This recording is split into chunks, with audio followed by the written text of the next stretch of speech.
Hello girls, good morning.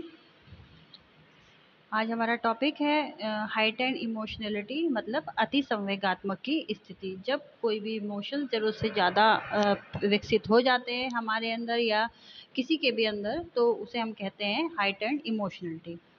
तो संवेगात्मक विकास के संबंध में यह एक विशिष्ट पहलू है। हर लेख के अनुसार अति संवेगात्मक का अर्थ है संवेगात्मक अनुभव की सामान्य से अधिक आवृत्ति और तीव्रता।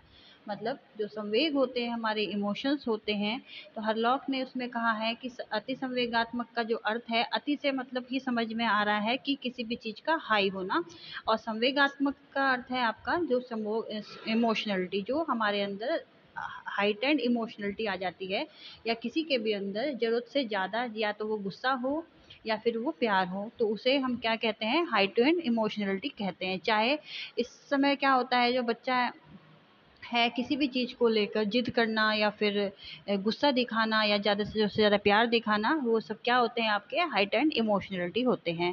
संवेगात्मक अनुभव की सामान्य से अधिक आवृत्ति और तीव्रता, मतलब जो संवेग है वो अनुभव से जो हमारे आपके अनुभव होते हैं, उससे अधिक जो है, नॉर्मल से अधिक जो है आपकी आवृत्ति, मतलब ज़रूरत से ज़्यादा प्यार दिखाना या फिर क्रोध करना या तेज उसमें तेज उत्पन्न होना व्यक्ति के अंदर। तो ऐसा होने पर भी संवेगात्मक संतुलन एवं नियंत्रण की समस्या बढ़ती है। सामान्यतः अति संवेगात्मक के नाम पर हम सभी का ध्यान सुखद संवेगों पर ही जाता है, परंतु ऐसा नहीं है। अति संवेगात्मक की स्थिति चाहे सुखद संवेगों से संबंधित हो या दुखद संवेगों से संबंधित हो, दोनों ही अवस्थाओं में प्राणी व्यवहार सामान्य से भिन्न हो जाता है। अति संवेगात्मक की स्थिति निश्चय हो भिन्न समस्याएं उत्पन्न करती हैं।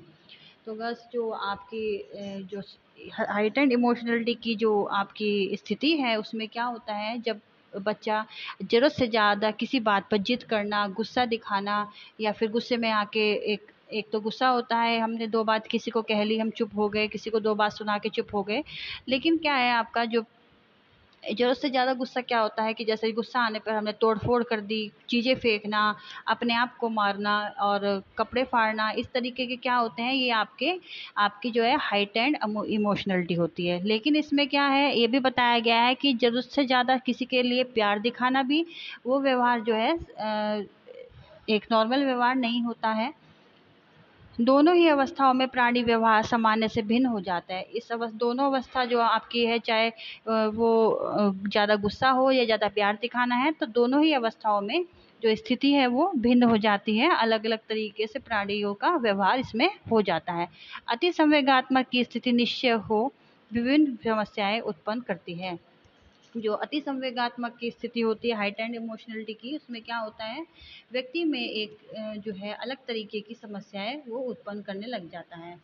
अति संवेगात्मक आपकी जो का अध्ययन करने से ये पता चलता है कि बाल्यावस्था और प्रौढ़ावस्था में संवेगात्मक स्थिरता किशोर की अपेक्षा अधिक पाई जाती है।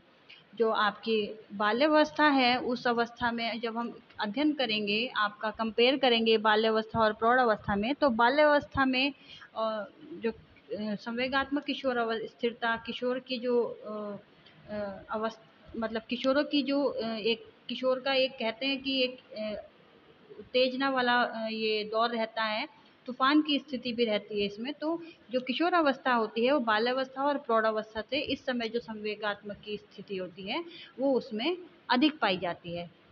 हरलॉक और उसके अनुयायियों का विचार है कि संवेगात्मक अस्थिरता और अति संवेगात्मक का मनुष्य कारण किशोरावस्था में होने वाले शारीरिक और ग्रंथीय परिवर्तन हैं। कुछ अन्य मनोवैज्ञानिकों ने सामाजिक संबंधों की व्यापकता को बताया है, जिसके कारण समायोजन में जटिलता उत्पन्न होती है। तो गर्ल्स, हरलॉक और उसके जो साथी थे, उन्होंने रिसर्च की, तो उन्होंने बताया जो अति संवेगात्मक की स्थिति होती है, तो वो क्यों होती है, जो किशोर हैं उनके अंदर शारीरिक परिवर्तन आते हैं और जो हमारी ग्रंथियां हैं वो भी चेंज होने लग जाती हैं धीरे धीरे, जिसकी वजह से आपका इमोशंस चेंज होते रहते हैं। और ये स्थिति क्या होती है, कम और ज़्यादा भी दोनों तरीके से होती रहती है। फलस्वरूप संवेगात्मक तनाव, संवेगात्मक अस्थिरता और अंत में अति संवेगात्मक के लक्षण उत्पन्न होते हैं, जिसके फलस्वरूप क्या होता है, आपका संवेगात्मक जो स्थिति होती है, इमोशनलिटी की स्थिति होती है, उसमें तनाव उत्पन्न होते हैं। मन जो है आपका स्थिर नहीं रहता, इधर उधर भागेगा, किसी भी काम में मन नहीं लगेगा, और अंत में क्या होता है, जो अति संवेगात्मक की स्थिति मतलब चिड़चिड़ापन आना शुरू हो जाता है। तो जो किशोर है वो अपनी जो गुस्सा है वो किसी ना किसी छोटी छोटी छोटी बातों पे वो निकालते रहते हैं, चाहे वो घर में हो, भाई बहन के साथ हो, अपने फ्रेंड्स के साथ हो, या माँ बाप के साथ हो, तो वो छोटी छोटी बातों पे चिड़चिड़ापन अपना दिखाना शुरू कर देते हैं। यह देखा गया है कि जिन किशोरों की शिक्षा दीक्षा उपयुक्त ढंग से चलती है उनमें इस प्रकार के लक्षण अपेक्षाकृत कम पाए जाते हैं।